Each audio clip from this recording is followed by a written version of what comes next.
All the pages are blank. How does that help us? It's a SmackDown rundown.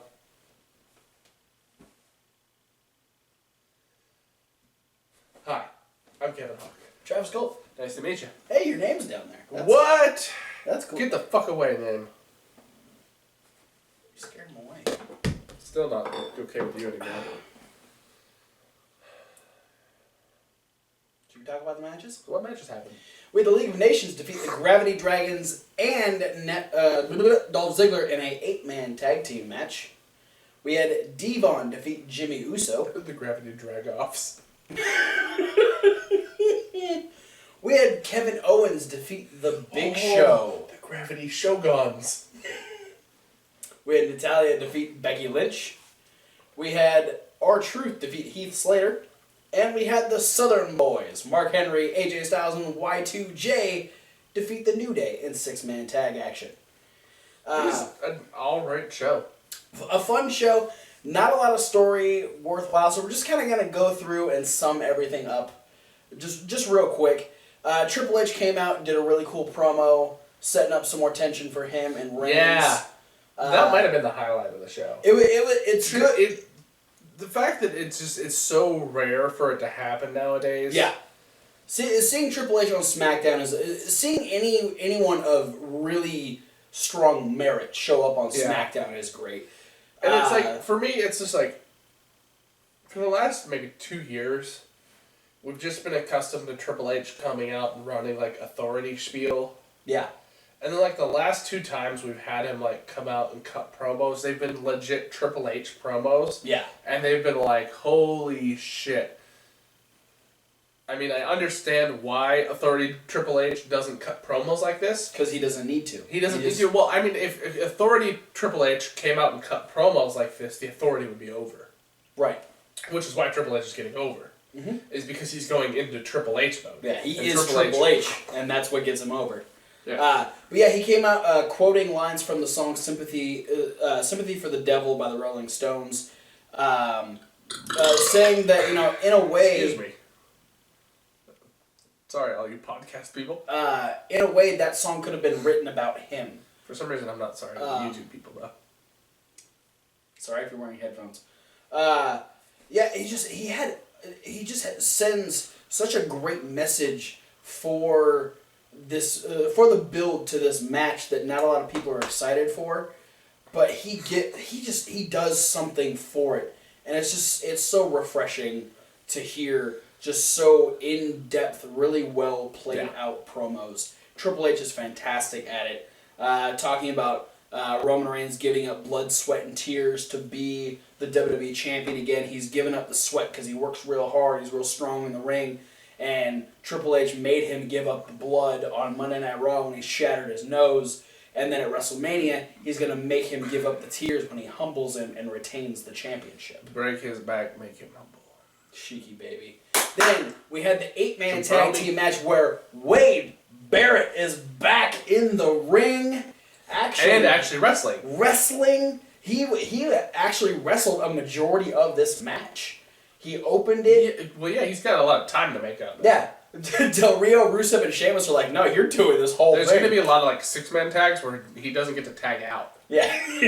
He's going to be the whipping boy, and then someone else is going to get the hot tag or whatever. Some other, there's going to be episodes of main event where he has to come out and wrestle for Rusev and Alberto Del Rio. It's a tag team match with Rusev and Alberto Del Rio, but Barrett's going to wrestle the whole match himself.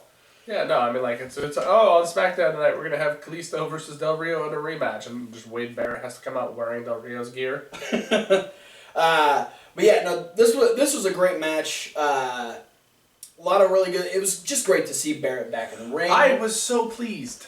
It's as much as I've been shitting on Wade Barrett, it's so for not nice wrestling, that you don't have a reason to give him shit right now. It's so relieving for me. Don't get me wrong, I love to give people shit. Yeah. But there's a difference where it's okay, Mojo Rawley, Miz, Sheamus, Titus O'Neil, I shit on these guys. It's a certain type of shit. Because I don't like them. Yeah. I really don't like them. So I will do in my power you know, the best that I can do to actually legit bury these guys. Because I don't want to see them on TV anymore. Wade Barrett, on the other hand, is a guy who I appreciate enough, but just the fact that, like, I don't know, for me, it was just like, I thought it was funny, the fact that he's hurt to the point where he couldn't compete in the ring, but he was showing up week after week after week. Well, like, you know, Cena's injured, so he's gone. Orton's injured, so he's gone. It's like, yeah, it's funny, but, like, why are you still around if you're not contributing? But shouldn't that give Barrett a bit more credibility when he's, rather than going home and resting, he's showing up and at least making his presence known? I think what it was at the beginning was the fact that they were still booking him in 8-man tag matches and 6-man tag matches, and he was never doing anything. That's fair. To the point where, like, the first one was, like, over-the-top ridiculous when he was, like, in the corner in the match and the referee fucking ejected him from the match. It was that handicap match against Roman Reigns. Right. And for some reason, a member of the match was able to get ejected from the ring. Right. And I felt like, okay, this is just so fucking stupid now. Wade Barrett, go home. But no, he is actually about to get the red arrow from Neville. Both the Lucha Dragons have taken out Rusev on the outside. Sheamus tries to knock Neville down. Neville's actually able to do a 450 over Sheamus and hit Wade Barrett. And then, oh no, that happened first. Then the whole... Because Rusev broke up the pin. Yeah, broke up the pin. And that's when they got dumped out. Yeah, he gets dumped out. The Lucha Dragons take him out. Kalisto dove. He caught Kalisto, and then Sin Cara speared them down. Yeah. And then, so... Neville goes back up, hits the red arrow, but gets super kicked by Alberto Del Rio, who then gets super kicked by Dolph Ziggler. Rusev actually gets up and drags Ziggler out of the ring. Barrett is able to roll over, tag Sheamus, who hits Neville with the bro kick, and the League of Nations pick up the win. Yay! Wade Barrett's wrestling again. Yes. Also, fuck Sheamus. Yeah. We had Kevin Owens... he felt inspired by what Dean Ambrose did on Raw. Yeah, stealing stuff. You know, it was mostly the standing up to Brock Lesnar. Stealing the ambulance. Yeah. He wanted to give Dean Ambrose his rematch. Unfortunately, Dean Ambrose wasn't at Smackdown, and so he's like, well, it looks like I get the night off, because I've beaten everybody, and if Dean Ambrose isn't here for his match, there's nothing for me to do. And Big Show came in and basically said, bitch, please. We're going to wrestle. And if you don't like it, suck it up. We're going to do it anyway. And he was not happy at this point. He was happy at the beginning, and then as soon as Big Show came in, he was no longer into the situation. I got really excited at this point because I like when Kevin Owens wrestles somebody he hasn't wrestled before, because the amount of people he's wrestled on the current roster is actually a fairly limited number of people. Yes. And this is his biggest opponent. It's the biggest opponent possible, yeah. In WWE. Yeah, so I was like, hey, it's a new dude for him to wrestle. So it's a new dude. Yes, it is. More than excited to watch this. Because I think like the last time he fought somebody that seemed way out of the way was a couple months back when he fought Mark Henry. Yeah. So let's actually go ahead and skip forward to this match. Big Show obviously coming out the gate, very strong. But I love the fact that he put over Owens, because Owens is known as the guy who hits really hard. Yeah. And so his strikes are actually able to take Big Show down. Yeah, well, I mean, like, he got the advantage on Big Show by first hitting him in the throat. Yeah, he gave him the European uppercut, then drop kicked him in the knee, then hit the senton, went for a pin, and Big Show said, fuck you, and kicked right out of that move. But then Owens was able to get right back on it. Big Show backed him into the corner, chopped him a couple times, which Owens gets chopped, and he goes, 1 minute, and rolls out of the ring. It's weird for me, because usually I watch Owens do the senton, and I go, ooh. And this time I watched Owens do the senton, I went, ah. Big Show can take it. It looked like Owens hit a waterbed with a senton. Eventually, this leads to Big Show going to the top rope. Yeah. And you're thinking, what are you doing? Well, I mean, you know, I was saying, like, in recent years, Big Show's gone for elbow drops. Oh, yeah. But he's on the outside, climbing to the top rope. Owens stops him, and then you're like, is Owens going to try and give him the fisherman suplex? And then Big Show ends up pushing him down, and then grabs him for a choke slam and brings him back up. And then they're like shifting around, which eventually Owens is able to release himself from the grip of Big Show, yank his leg out, and crotch him real hard on the top rope. And I'm not talking turnbuckle, I'm talking the rope. Yeah. Which, luckily, I mean, the camera angle they used was really good. But, like, Big Show can stand basically over the ropes. yeah. So, I mean, they didn't show it because the camera angle wasn't tight enough. Yeah. But you could, like, for me, I could tell that his right foot was actually, like, on the inside of the ring, like, standing. Yeah. While his left foot was kind of up and dangling. Yeah. So, he ends up taking the shot, rolling to the outside, and cannot make it back in by the count of 10. And so Kevin Owens picks up a count-out victory over the Big Show. You know you crotch somebody really hard when they can't get back in the ring. You know it's legit. Which is funny then, because like it only took the Big Show like another 5 seconds to get back in the ring. Yeah. He was still selling, though. Then we had Devon versus Jimmy Uso, where the Dudleys... Which I thought was a tag team match. Yeah, he thought it was a tag team match until I told him that it was just a singles match. He was confused. And this was like after SmackDown had ended, is what he told me. So the Dudleys, you know... So I thought it was a good tag match. The Dudleys... For the fact that none of them tagged. The Dudleys remind everyone that they're not using tables, they're never going to touch tables again, blah, blah, blah. So the match isn't very long at all. No. Bubba... We had to make time for that recap of Shane McMahon returning. Right. Bubba eventually runs around the ring, grabs a table from underneath the ring, and you're going, what the fuck? He just said that we're not using tables. He drops it because he sees Jay is chasing him. And Jay grabs a table like he's going to start setting it up, and this distracts the referee because the referee's like, what are you doing with that table? He's like, I wasn't doing anything with the table. But Bubba's able to go around and... He gets up on the ring apron and starts Ultimate Warrioring. Yeah.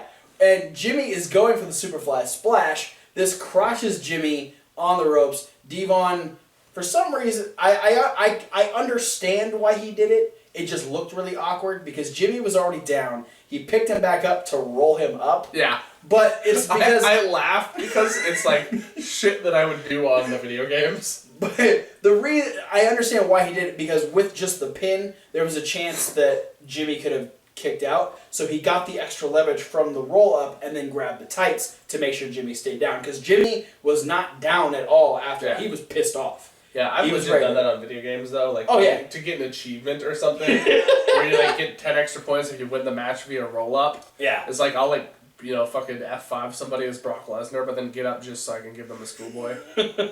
So, yeah. So we're building up some more heat in the Dudleys-Usos feud. Yeah, I feel, they're going to have some sort of match at Mania. I'm into that. It should be a tables match. Or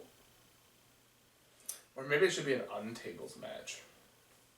You have to put the tables through people. No. Or they're... It's the first team to tape a table back together. That's what it's going to be broken tables, and they have to, like, put the table back together. No, I mean, I feel like maybe... that's weird. It's a weird theory. It's like, I think, like, maybe in a weird way, you have a match where each team has a different way to win. And where the Usos would win if they put the Dudleys through tables, but the Dudleys try and pin or make the Usos submit. Interesting. So let's wait and see. Tables. I don't think it's going to happen, but I think that'd be a real twist. We had Jericho and AJ talking about they have a 6-man tag team match where they need to pick a partner to face the New Day. They're running with this Y2 AJ thing. They're talking very seriously about becoming tag team champions. Yeah, going to Mania. So we'll see where that goes. They want to have a Mania moment. But they get to the point where like, okay, who should we get for our tag team partner? And Jericho's like, well, you worked in Japan. Do you have Funaki's number? And AJ's like, no, he never gave it to me. Can you believe that? And so Mark Henry ends up volunteering because we know he has issues with the New Day. Yeah. For one, they really treated him like garbage in the 8-man tag match that didn't go over well. Yeah. And then a week before last, Big E's shoulder injured Mark Henry's rib cage. Yeah. So Henry is a little weary at first because he sees Jericho smiling and having a good time. He's like, you think you're funny, huh? Well, the New Day thought they were crushing funny. Jericho's hand. Yeah, he's like shaking Jericho's hand, and Jericho's like, can you ease up? Because you're kind of crushing my hand. And Mark Henry's like, I just want to make sure. You're trying to play me. Yeah, you're not going to try and play me like the New Day. He goes, well, are you going to give me a reason to? I don't think we have to worry about that, Mark. And he goes, all right, that's good. And Jericho's like selling his hand. And then he smacks AJ right on the chest. And he goes, AJ, I'll see you out there. And walks away. AJ's like, does he always hit that hard? Jericho's like, yeah. The phrase I liked to hear Jericho use during this promo was when he said from one world champion to another. Yeah. Because acknowledging, what's something that doesn't get acknowledged that often, is that Mark Henry once was, like, he's been a multi-time. Yeah, he's like 2 or 3 time world champion. Yeah. And it's something that gets glossed over because he's, like, none of his main event runs were very long. No. And he hasn't been in that position for a long time. Yeah, it's been a few years. It's good to like have somebody acknowledge the fact that, oh yeah, Mark Henry does have that level of prestige. Yeah, absolutely. That he's in that list of people that have been the World Heavyweight Champion. Yeah. Up next was the only part that I found unfortunate about SmackDown is we started a really great Divas match between Natalya and Becky Lynch. More, please. Yes, this match needs to happen again. This is why Natalya deserves a shot. Needs to get pushed further in the Divas division.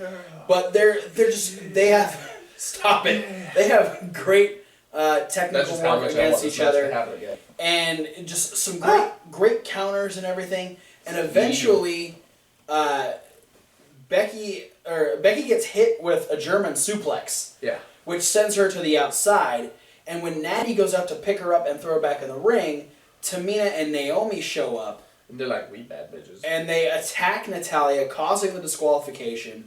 They beat Natalya down on the outside, go back in after Becky Lynch. Sasha ends up making the save, eliminating them out of the ring, and Charlotte comes out and lets us know that this Monday we are getting that #1 contenders match to see who faces Charlotte at WrestleMania. Yeah, so, I honestly was hoping for more, because she said she was dropping a bombshell that match. And I was just like... Well, no, she had an update to the bombshell that she dropped on Monday. Neither one were really bombs. That's true. Or bombshells. Anyway. Or pipe bombs. But this is the makings of what could be a really fun 6 Divas tag match. Maybe like a flashbang grenade of the best. Okay. That match on Monday is going to be great. I'm excited for that. Yeah, no, the potential of having Naomi, Tamina, and Charlotte versus Natty, Becky, and Sasha. Yeah, that's going to be so much fun if that happens. And if it doesn't happen, I will cry myself to sleep someday. Or double flip off the camera. So we have the Social Outcasts make their way out because Heath Slater is about to go against R-Truth. What's up? But before the match can start, Goldust makes his way down. I shouldn't have been too surprised because R-Truth awkwardly stopped rapping like before he got to the ring. Yeah. Which is usually he goes into the ring and does the whole little twirly dance thing. Yeah. So we know how this turned out at Fastlane. So yes. R-Truth is already very weary. As I would be. But Goldust assures him, I'm going to go to the neutral corner. You won't have to worry about me. If a weird dude in a gold bodysuit showed up in my corner, I'd be a little weirded out too. Yeah. So eventually it gets to a point, this match isn't very long either, gets to a point where the Outcasts are getting involved, causing a distraction. Bo Dallas actually ducks his head in, and the ref actually makes him get down, and while he's pointing the finger at Bo Dallas, R-Truth is getting Heath Slater into a backslide position where Goldust jumps up on the apron and punches Heath Slater in the face, and R-Truth ends up winning with the backslide. And R-Truth sees the replay and realizes that Goldust had his back, helped him out with the win, and then Goldust makes it weird by doing his and then winking at R-Truth, and R-Truth's like, why you gotta do stuff like that? Why you gotta do that? The crowd was chanting Golden Truth. This is gonna be a thing. That shows you, PW Torch guy. Yeah. Wade Keller, you don't know shit. He probably knows a lot, but you don't know shit about Golden Truth. What do you know about Golden Truth? Have you ever been Your truth ain't golden. Have you ever been showered by Your truth's like bronze, bro. Yeah, have you ever been showered in Golden Truth? Gross. Then we had our oh my god. We had our 6-man tag main event. Golden shower. No, but that's what you insinuated. So no, I said he was bullshit. Showered in Golden Truth. shit. No, I'm just saying get buried in R-Truth and Goldust action figures. The main event was a great main event. We had just Mark Henry, his thing with Big E was fun. The fast pace. I don't want to see AJ in a tag team, but him and Jericho work so well together that I think the fact that it's like they have such similar background paths. Where, like, to me, thinking like, okay, they both started in, obscurity, basically. They both spent, like, AJ Styles, he was in WCW, but towards the tail end, so he didn't really get he was in the tail end, and he was, like, part of a cruiserweight tag team. Yeah. Like, he wasn't, like, making strides for himself, per se. Jericho starting out in Stampede, they both go to Japan, get big in Japan. Jericho gets big in WCW. AJ's huge in America, starting with TNA and Ring of Honor and this and that. And then both spending a lot of time elsewhere before making their, long-awaited transitions to WWE, both involving a 10-second countdown.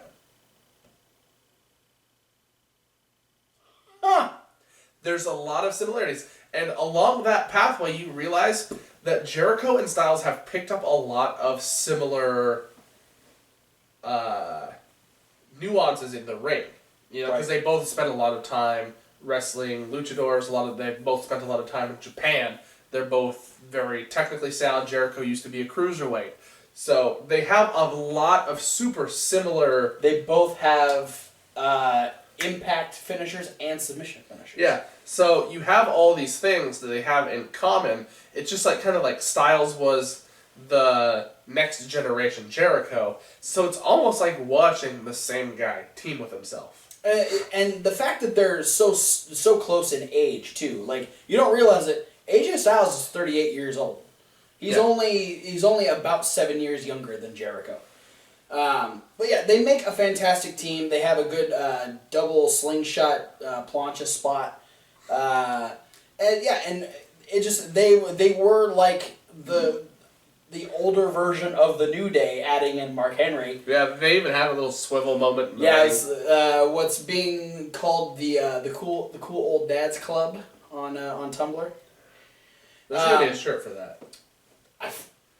For Wrestling Tees, get on it. It's gonna be a Top Rope Tuesday.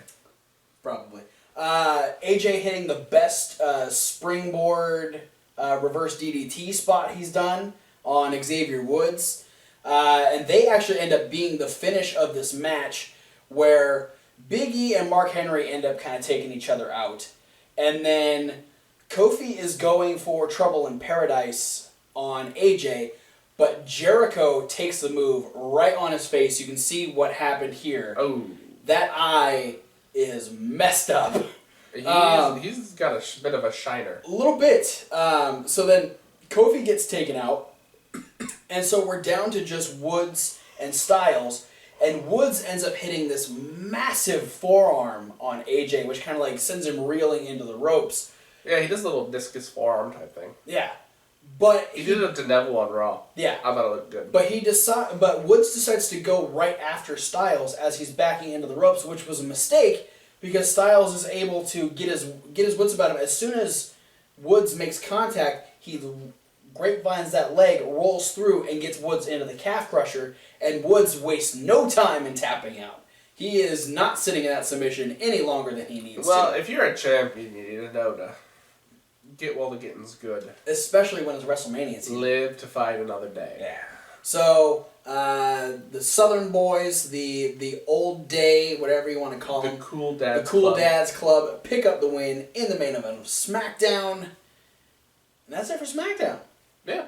So, I can't say that I disliked any of it. No, it was... other than the quick ending to Becky and Natalya, I enjoyed the show all the way through. Yeah, which to me was... Why weren't there any Wyatt family, god damn it? They had to do all those goddamn recaps. Fuck recaps. You know what it was? Is the Wyatt family are Raw guys. I'd say more so Bray Wyatt is a Raw guy. And so when you had Triple H take up the opening segment, they're, Wyatt's over doing whatever house show is running on Thursday. I'm gonna start naming these recap things after people we don't like. We had an Alex Riley. We had a Titus O'Neil. Yeah, with the Alex Riley about Shane McMahon returning, and the Titus O'Neil about the Lesnar Ambrose situation. Yeah. So, let's not do that. And then Sheamus was there. But anyway, thanks for watching the Smackdown Rundown. What about an instant mojo? That sounds gross. Be sure to like, comment, and sounds subscribe. Sounds like one of those kid drinks that you squeeze into your water bottles.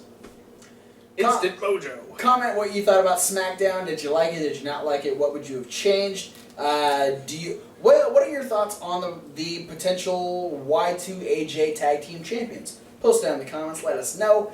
Check out all the links down in the description where you can get updates to videos. You can get weekly pictures on Instagram. All the stuff you're saying. I'm seconding all these motions. Yes. And there's a podcast. For those of you listening to the podcast, look in your description for a link to the YouTube channel where you can see the picture of Jericho's eye. It's messed up. It's terrible.